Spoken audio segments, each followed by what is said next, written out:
Hey guys, Jordan Wade here for City Lights, where tonight we're at the JCC in front of the Rothstein Theater, and Congregation Harel presents the most famous rabbi in America. That's right, Rabbi Shmuley Boteach is here in Vancouver, and he's going to give a talk. So without further ado, let's go inside and say shalom to the rabbi.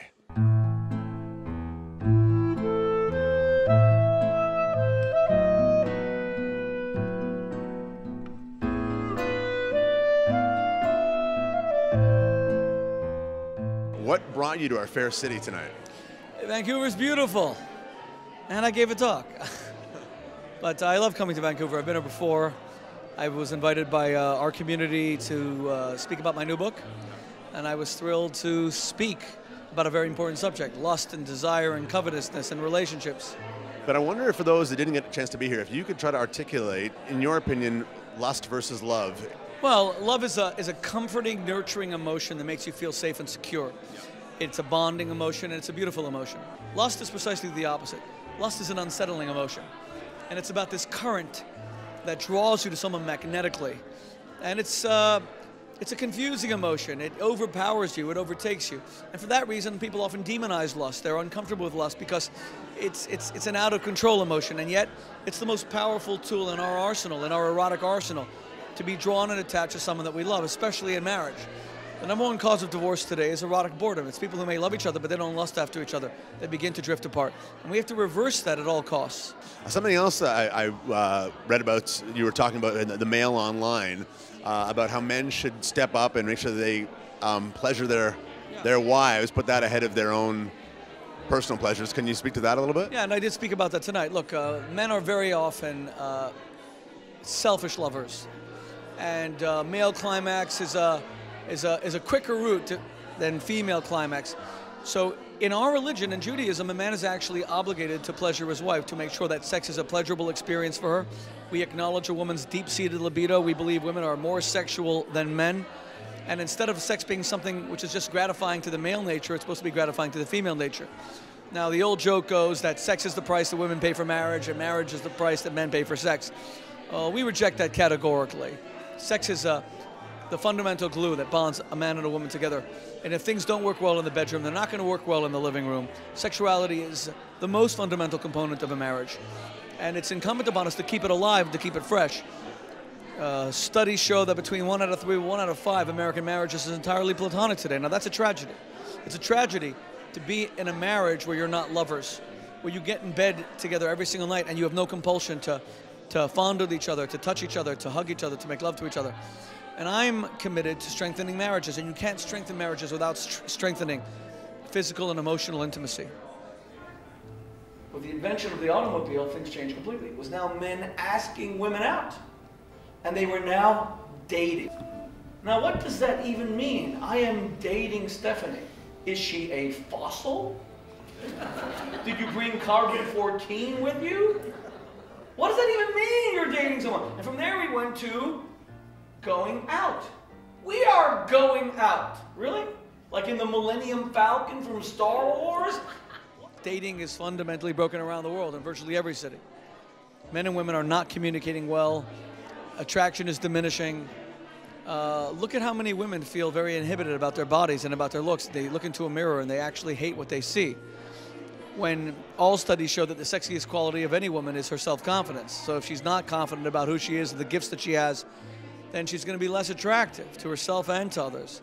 So it's kind of a downward spiral, and we have to reverse that spiral. And that's what I'm trying to do, is to draw upon some ancient wisdom, older wisdom, and bring it to bear, orchestrating it together with the best of the modern world, the best of the traditional world, so we can create a new dating scene that is fun, that's exciting, but that's also purposeful in some way, where you feel good about yourself, and that also is directional. It's headed towards a committed life, and not just a life where people are hooking up and being used, feeling used, and no matter how recreational or how pleasurable it is, a few weeks later it doesn't feel good. You feel that, you know, I was misled, or this person is as committed to me as I was to them, and that's when you become cynical.